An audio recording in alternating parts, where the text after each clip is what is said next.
All right, we're about to explore a pretty wild geopolitical theory. It's about a conflict that doesn't kick off with a missile, but with someone turning off a tap. A tap that, if it gets shut, could literally bring the entire global economy to its knees. Let's get right into it. So when you think about a country's most powerful weapon, what's the first thing that pops into your head? Maybe ballistic missiles? Advanced cyber warfare? Well, according to the theory we're digging into, Iran's ultimate weapon isn't a nuke, at least not yet. It's actually something they already have complete control over, something far more immediate and, you could argue, just as devastating. It's this right here, the Strait of Hormuz. At its narrowest point, it's just 40 kilometers of water. Now, it might not look like much on a map, but believe me, this is the jugular vein of the global economy. And that is absolutely not an exaggeration. So let's break down exactly why this one little channel has so much power. And really, it all comes down to a single word: oil. Just try to get your head around the sheer scale of this. A full 1/5, that's 20% of the entire planet's oil supply, has to funnel through this one tiny waterway. We're talking millions and millions of barrels of oil every single day. When you add it all up, you are looking at trillions with a T, trillions of dollars in business flowing through here every single year. And this isn't just about energy numbers. This is the financial lifeblood that powers industries, heats our homes, and keeps cars on the road all across the globe. And check out who depends on it. You're talking about the world's energy giants: Saudi Arabia, the UAE, Qatar, Iraq, Kuwait. They all use this as their main highway to the global market. You shut down this strait, and you cut all of them off at the knees. So, knowing just how important it is, let's walk through the hypothetical war scenario that's been put forward by some geopolitical analysts, because this is where Iran's ultimate weapon really comes into play.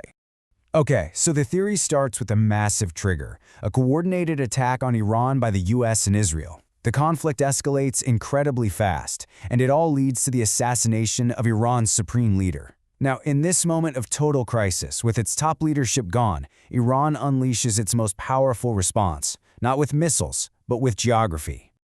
All of a sudden, the radios on every single oil tanker in the region crackle to life with a message just like this: Iran declares the Strait of Hormuz is closed. They've just effectively turned off the tap for 20% of the world's oil supply. Just like that. And the second that happens, the consequences are immediate and they are global. This isn't some regional conflict anymore. It's a full-blown worldwide economic crisis. The markets would react instantly. Energy prices would just go through the roof. This scenario projects a 50% jump in natural gas and a 27% surge in oil. I mean, a shock like that hits everyone, from huge corporations all the way down to every one of us paying at the pump. And just look at the fallout. It's not just Western countries. You've got major economies in Asia, like India, China, and Japan, getting hit hard.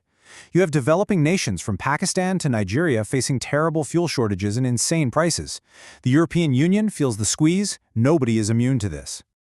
Now, this might all sound like a very modern-day scenario, but this theory argues that history has actually given us a clear blueprint. The whole idea of using oil as a weapon, it's nothing new. You can see how this strategy has played out before. Back in 1973, Saudi King Faisal famously used an oil embargo to get political leverage. And then, during the Iran-Iraq War in the 1980s, the Strait of Hormuz itself became the central playing piece in a really complex strategic game.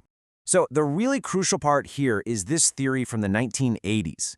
The claim is that the US, which was backing Saddam Hussein, actually tried to provoke Iran. The plan, supposedly, was to have Saddam attack Iranian shipping, hoping that an enraged Iran would close the strait in response. And that would give the U.S. the perfect excuse to intervene with its military to reopen it and, save the day for the global economy. A real hero's entrance.